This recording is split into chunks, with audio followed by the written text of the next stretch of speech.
Yeah, if you have a dream, definitely go for it. It's a dream for a reason. It's your dream. I say go for it. Yeah, and you only have one life. I think we all have to just follow our passions. Like, this is something that I've been focusing on more and more and realizing that I wish I had done 10 years ago. It's like, why didn't I focus on video and photography? I was kind of, but I was like, it was something that, for whatever reason, I kind of felt like I didn't need to mess with, or didn't want, it wasn't what I should be doing. But it's like, no, you have to follow those passions, and they're going to lead you. If you get whatever you love doing, if you do it, you have to do it so good that they can't, you will find a way to make it into a career or whatever, pay your bills and if you put food on your table. Yeah, a coach told me once, they said, be so good that they can't tell you no. Yeah, and exactly. I said, okay. 3, 2, 1.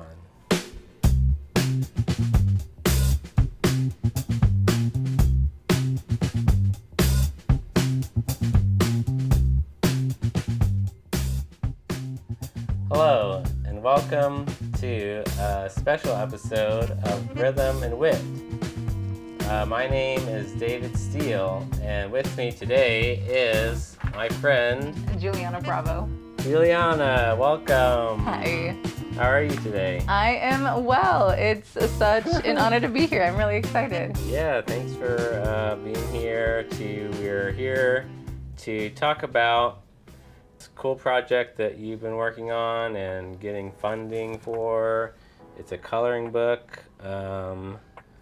It's called Big Dream Chasers. Is that right? The positive thinking coloring book. Yes. The company that I am working on at the moment is called. It's going to be Big Dream Chasers Bookshelf. Okay, so that's kind of in general, but yeah, kind of kind of book series or something like that. So you can do other smaller things within that. Yeah, absolutely. Eventually, I would love to market myself too, because the books, I also am heavily involved in the education system. I am a teacher, a tutor, softball coach. So honestly, I would love to be able to just in any way be able to market myself and do the thing. Use the books to kind of, because it obviously goes with everything that you are interested in too, which I'm always interested to see and explore whenever, like for me, I kind of find my way into doing YouTube and video stuff because I'm interested in talking to creative people. But it's like you love sports and activities, but it's like you kind of bring that into your art with this. Yeah, absolutely. I know. I feel we as humans, we all have our own little niches or hobbies that we all just love so much. So these books definitely, as we get into details with them, have like our passions or like our niches that I definitely love to just talk about and just let my community be aware of, because sometimes I feel like sometimes people aren't aware of it. Educating the community also through these absolutely. books. Absolutely. Which I didn't really think about. Because I think about the include. Well, I guess tell us about the books and what was it that made you want to publish a coloring book in particular? Yeah, absolutely. So I guess I could start off prior to. What led up to it? Yeah, absolutely. So prior to my life being here in Oklahoma City, I am from Los Angeles, California, and my older sister, Yvette Bravo, she actually developed her own sport nonprofit organization known as Big Dream Chasers. Oh, okay. She had a dream of just wanting to spread her knowledge of softball with the community and give back. She was heavily involved with coaching and everything. So she developed her own camps and clinics for the community. And whenever my younger brother and I came back because we all were involved and played collegiate sports and everything. So whenever we came back, split off to different colleges. Yeah, definitely. We were definitely a Yeah. heavily, what do they say, an athletic family. Cool. That's cool. So that's pretty cool. Probably competitive with each other, kind of. A little bit. We tried not. I mean, Yeah. I tried not to be, but I mean, everyone. Yeah, I think it's good. I'm like the opposite. I'm not competitive at all, which I'm very collaborative. I like working with each other, with people, and it's like, but I think it's very healthy and very good to push each other in that way. Yeah, I think try to think of it more as accountability. I definitely leaned more towards the team aspect of, like you said, collaborations and working with each other, making sure we all have a goal and working towards that goal. I think it's important that you're able to compete when you need to also. No. That's something I need to work on. But yeah, no, so whenever we came back from summer, we would definitely help her with all the camps and clinics. Cool. Yeah, it was a family business type thing. In a way, yeah. It was cool. I really effort, enjoyed it. We were known as like the Bravo family, and everything. But no, I really enjoyed it. And in the summer of 2016, actually, a former player of mine, she came for a scheduled session, and she brought her sister for the very first time that wanted to try something new, and her sister had a diagnosis known as high-functioning autism. And for those that don't know what high-functioning autism is, it's displayed in different ways in every single person that might have the diagnosis. Yeah, everyone is different, but and this particular student would display differences in like communication or like social awareness, emotional. So they just had that diagnosis that was just a little bit of a difference in the eyes of society, a disability.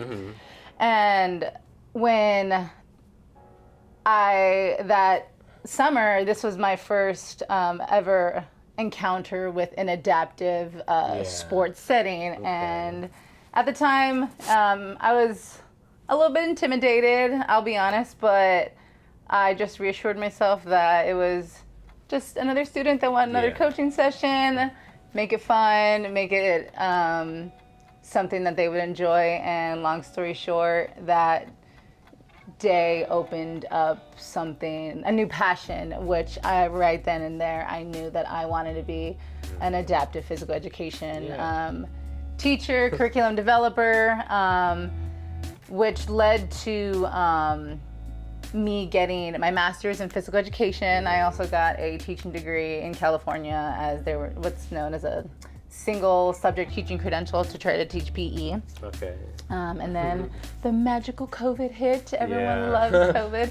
But no, COVID hit and everything. And then I was teaching at the time, but once COVID hit, I did step away from education and focus more on health and safety, because that was a little bit of a huge need at the time. For sure. So, and you had some experience, and that's good that's great to put those skills to in that time of need, for sure. Yeah, absolutely. So I tried to do what I could, and I still was in education, but shifted a little bit to health and safety.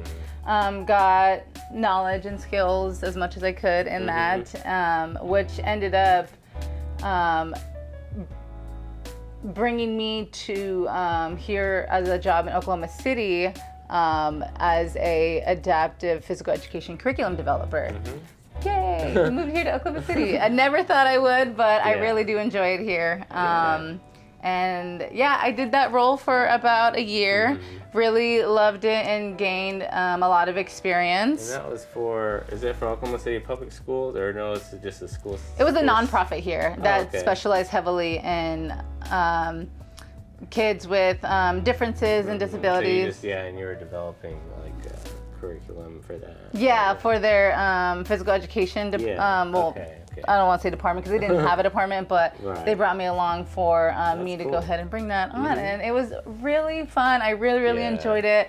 Getting to work with so many different types of kids and all different ages and levels and skills. It was a great time. And just for me to be able to learn how to adapt to a kid's like strengths and I guess you could say even like their weaknesses as well, but just things they needed to like work on. And I know in former schools in physical education, it was always like I guess like in some eyes it would be like team based, and it was, oh, if you didn't complete the mile then you failed or something. But it's very like the standards were just, I don't know, they weren't very specialized in any way. It was just like, you had to do these certain things. There were like 5 things. Yeah. And everyone had to do it. And it's like, hey, not everybody can do these things. Absolutely. Yeah, if you didn't do your 50 push-ups, then you failed, and 50 sit-ups, then you failed. But no, in my, I've also been a personal trainer as well in the past, and working with students with differences, just knowing that each individual has their own strengths and weaknesses, and that's okay. Like, it doesn't make you less of a human being, and allowing you to, if you want to get better in something, then okay, let's work on it. Like, it's absolutely okay for you to want to get better at something. It doesn't, again, like, it doesn't make you less of a human being. It makes you human, and that's it. So after I completed that role, I was very proud and happy to say that I have done a job that I've always wanted to do and obtain. And with the age I'm at right now, I kind of looked at just like my life goals and everything. I do know that I want to go and get my doctorate in a couple years, but one thing I said was, what's the rush? In order for me to build a healthy foundation or just a healthy home, that's what they said, is you need time to settle in and time to just figure out what you want. So when I kind of had a phone conversation with a friend, I had legit had this exact conversation with them, and they were telling me about how they were, they're an actor and in musical theater right now, so they are also wanting to do their own little side business, little creative artist side business. And when they told me that, I literally had an epiphany and said, all right, this is it. I'm gonna, I also have a goal of being a professional dancer, so I'm trying to achieve that. But I also told myself that being an artist is something I've always wanted to do, as well as, but like keeping my foot in the door of education as well, which has brought me to my coloring books today. So so long stories short, all of this has brought me here to design these coloring books that are targeting inclusivity and positive thinking, along with the designs that I've created. I've also created the poetry, and it specifies just more about positive thinking, because one thing that I am very grateful for learning in education with students growing up nowadays, I don't know if you've ever heard of, I guess, gentle parenting or like conscious discipline. In a way, allowing kids to, when they grow up and do a specific job, not a lot, I don't know if like people will agree with me on this, but if you kind of like think about it, like when the kids grew up doing like a job, I want the kid to know that, or the specific individual to know that they did it themselves. Like, instead of me saying, oh, good job, you did it, like saying like, you did that, you should be proud of yourself. You're kind of shifting the kind of mindset of the child. A little bit of a perspective, because I don't want them to know that just be like, I don't want them thinking that they did a good job just because I said it. Or it's like they had to feel like they did a good job. Like, I want you to know that your own self-worth, like you should be like, I did this, I'm proud of myself, regardless if someone else told me. So is that more or less, it sounds like it's just shifting kind of the way we talk to kids and how we encourage them. Absolutely. Kind of specific wording even. Yeah, absolutely. And they, I guess, in the term conscious discipline would be that. Some people have said gentle parenting, but I guess it kind of just determines on what you say. Sounds like it could be. I can see why it could be controversial, just because it's hard to even understand what it is, and people. It sounds like, oh, you're being soft on kids or something. I mean, I could see that criticism, but I think it sounds like there is, I think, definitely a need and shift of the way we educate children for sure, and just I don't have any kids myself, but it's like I just see just the way that our society is, technology and all of that stuff, and the way that everything is changing, and the way the information we have access to just changes so much. And I think it's important for us to figure out a better way to educate children. And I think the current system in many states, definitely including ours in Oklahoma, needs a lot of work. But I'll just kind of move us on a little bit. It was just about the book, getting back to the book itself. Yeah, absolutely. What's the process been like to make this book? Like, I was curious about if you said that you did the art yourself, because I was curious how much of the artwork you did. Yeah, absolutely. I can definitely show off a couple of it. I don't know. I can do a little showing off. I'll definitely insert stuff, so I'm gonna take that. I'll be honest, you're an artist, so I feel like you probably know that. Have you ever just had the feeling where you feel you just strive for perfection, and sometimes your work, you're just like, I don't know if it's just good enough for it to be released. But talking about perspective and shifting our minds, I've stopped striving for perfection and just going for excellence. And over the past, I'll be honest, these 2 books probably took me about 4.5 months doing the whole. First off, just obviously knowing that the first 2 I kind of separated to, I guess, a boys and girls book, and then eventually I have a lot of other themes that I'm going to tag on and everything. So eventually a lot of other themes that I'm gonna tag on. But it took me a lot of the editing and designing. It took me a lot, probably again about 4.5 months. I did get a lot of revision from some trusted colleagues, just to kind of get their ideas. I got them from a lot of my teacher friends back in California, just to kind of see what they thought. I even got some of my friends that they had kids. I'm like, what would your kids think? This is cool, and everything. I got a lot of so a lot of my teacher friends that were specialized in special education and everything. So got some just different perspectives. That's the thing. It's that's probably good that you probably got some positive reinforcement as well. No, absolutely. They help you kind of keep going, and like you were saying, because I definitely, my entire life, it's very much a perfectionist, and I've definitely struggled to get to a point where it's I think maybe in the past 5 or so years, or maybe more, but you kind of get to that point where it's you either finish something or you try to make it perfect. There's no, and you have to let go at a certain point and just put something out. So it seems like that these are kind of the first start of bigger ideas that you have. Yeah, absolutely. No, they definitely are. But also too, I'm trying to tell myself that it's a project that brings me enjoyment and creativity and passion, and not to just get it done because I need to get it done. Right. I'm doing it because I enjoy it. It's a great outlet. It's a journey.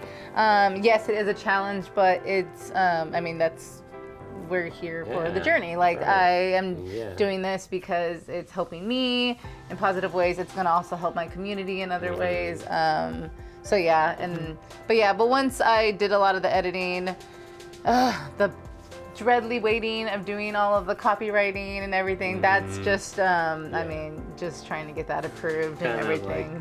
The tedious stuff is probably the hardest. That's definitely to get through. It's for sure, because there's probably so much work. That's just getting anything made like this is just way more. I think you think about it at first and you're like, that seems simple, and then 1,000 things come up that you didn't expect. So that it's not the fun parts. No, absolutely. I know. I tried to definitely, My biggest thing is eventually I would love, once I go ahead and get all the manufacturing and everything, my biggest goal is to eventually try to get them either in schools or bookstores.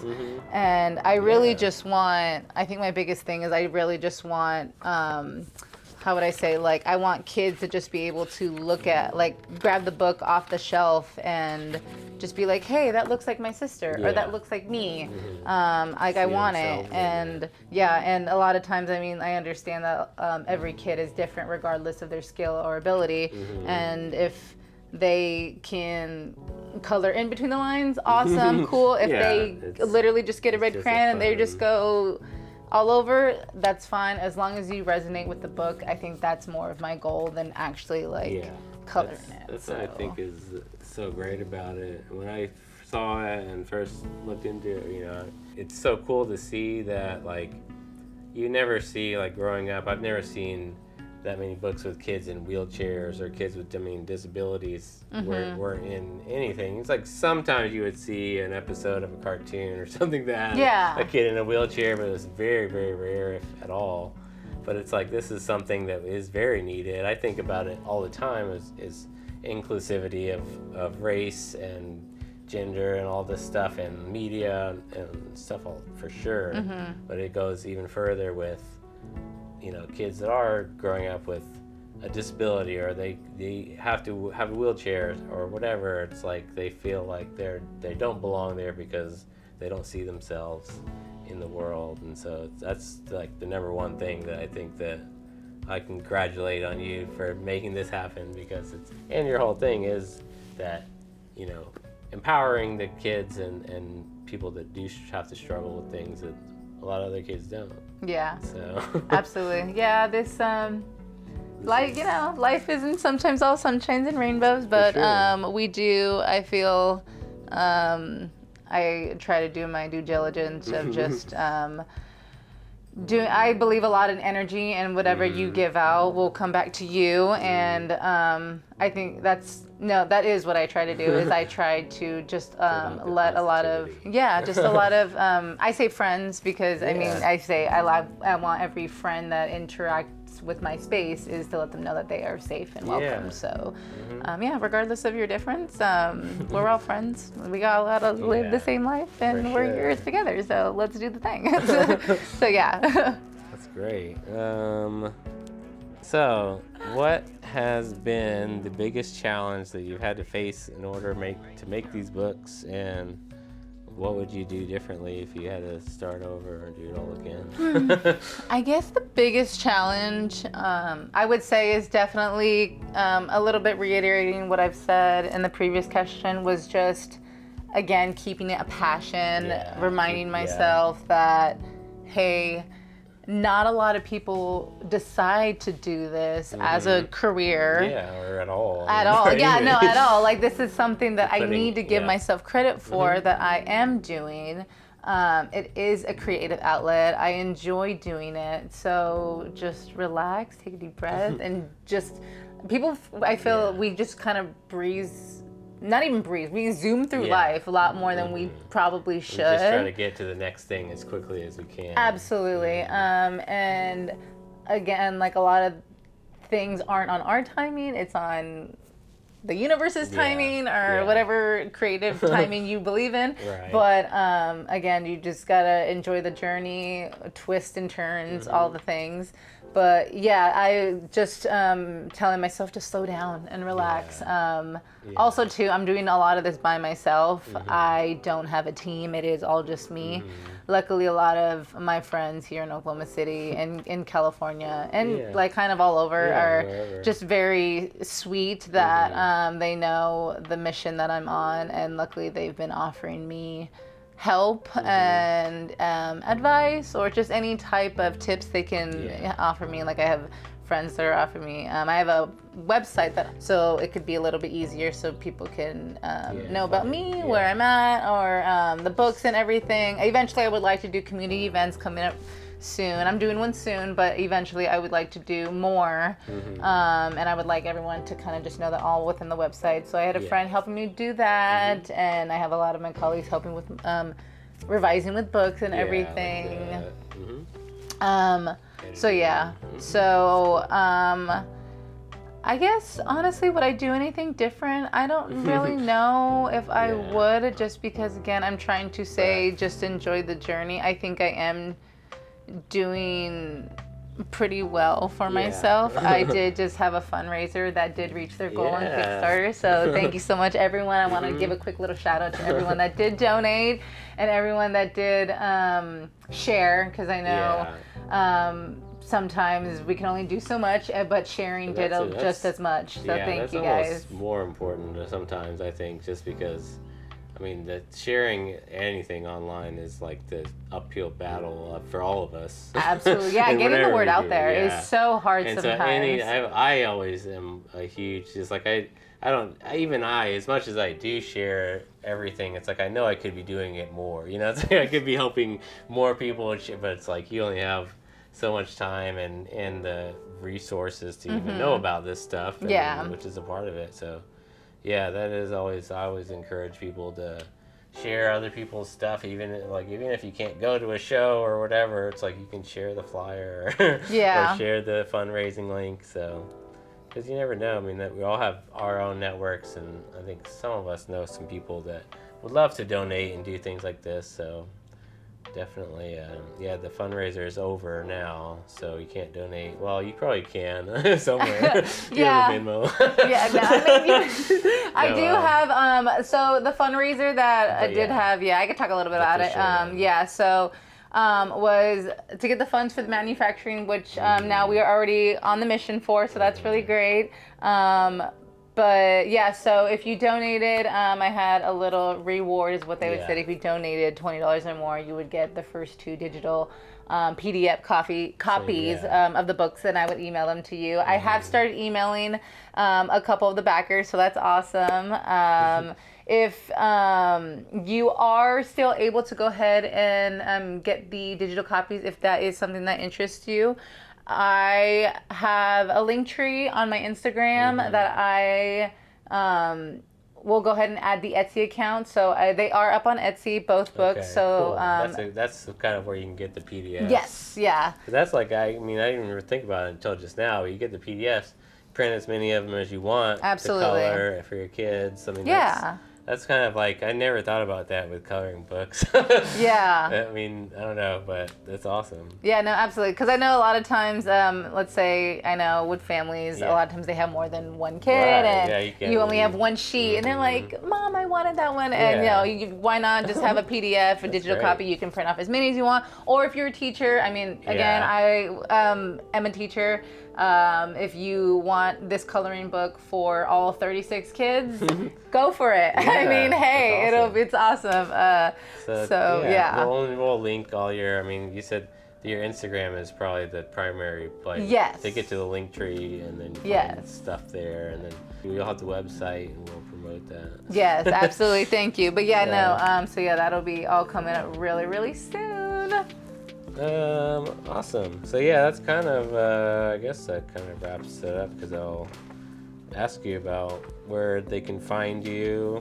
Well, I guess one question I always ask is, what's the next thing that you have coming up that you're excited about? Yeah. Anything?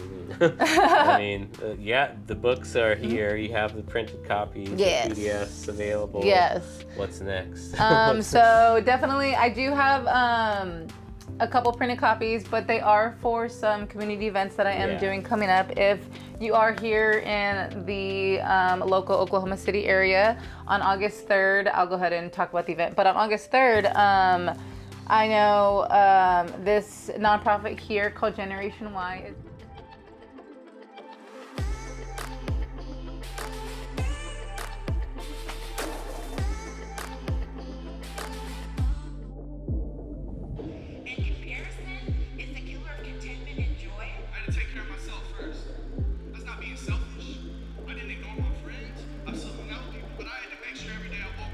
Is putting on a back to school event called Fill the Bus, and they're taking donations of school supplies to go ahead and donate to schools here in Oklahoma City. So come on out. They're going to have booths, vendors, food, music. I think they're going to have like live performances. I think some free haircuts too. And I'll also be there too with my coloring books. And I'm going to actually go ahead and sell some of the coloring books there if anyone is interested. But I'm also going to go ahead and have like free prints of just like some of the sheets and everything for with some tables, so it'll have the sheets, so if any of the kids are interested and want to come ahead and color, they can go ahead. Absolutely. Or if like unfortunately they probably if they can't afford a book and they want a couple pages, go ahead and take some of the pages. I'm all for it. Take them home. So so that'll be really exciting on August 3rd, but I am definitely heavily looking forward to doing more of those because I just want to be really involved with the community and just help spread more awareness of this. And where is it going to be at? Do you know what it is? It's called Indoor Soccer Arena, 100 North McCormick Avenue. That's literally all it is. But I'll send you the flyer and everything. That's perfect. Back to school, so this is a good time to have this out. Try to get it in some schools, so that's awesome. Okay, so where can people find you? Do you want to promote your Instagram and social handles? Absolutely. So with the website coming up soon, the biggest details you can find about that are on my Instagram. At Bravo Loves You. And if you prefer not to Instagram, I am on Facebook. You can find me at Julianna Bravo. So go ahead and give me a follow, reach out, say hey. If you have any questions about anything, I am more than happy. Awesome. I guess that's it. Was there anything else that we didn't touch on that you wanted to talk about? I don't know. I didn't. No, I really just wanted to say thank you so much for allowing me to be here. This was a great opportunity, and I had a lot of fun. I definitely love talking about stuff like this too. I mean, I think that's one of the things I love about this channel is that we can just do whatever I want as far as like I'll talk to musicians or artists or people making coloring books for kids. I think it's really fun to see, and I just love seeing people doing stuff on their own. It's like you're by yourself making this thing happen, and I think that's incredible to have a finished product like this that looks really great and really nice, and it's available for our school systems. I think that if anybody is interested in doing something like this, that's why it's like I think it's important to. That's why I ask the kind of questions that I do. It's like, how did you start? How did you do this? 'Cause it's like, if other people can see that, then maybe they can be like, oh, that person did it. I can do my project. Absolutely, So that's what I like to encourage. So I appreciate you coming and sharing it with us, and hopefully inspiring someone else to do something similar. 'Cause absolutely. We definitely need it, I think. If you have a dream, definitely go for it. It's a dream for a reason. It's your dream. I say go for it. You only have one life. I think we all have to just follow our passions. Like you said at the beginning, it's just something that I've been focusing on more and more, and realizing that I wish I had done 10 years ago. It's like, why didn't I focus on video and photography? I was kind of, but I was like, it was something that for whatever reason I kind of felt like I didn't need to mess with, or didn't want, it wasn't what I should be doing. But it's like, no, you have to follow those passions, and they're going to lead you. If you get whatever you love doing, if you do it, you have to do it so good that they can't, you will find a way to make it into a career or whatever, pay your bills and put food on your table. Yep. A coach told me once, they said, be so good that they can't tell you no. Yeah, and exactly. I said, okay. So it's just about the dedication. So congratulations on getting here, and I look forward to the next volumes and everything else. So thank you, friend. I appreciate it. Thank you. Yeah, awesome. Shake. I don't know why. I always feel like that's thank you, Brent. That's how you have to end it. Okay. Go ahead and do a wave. Hey. Okay, cool beans. Yay.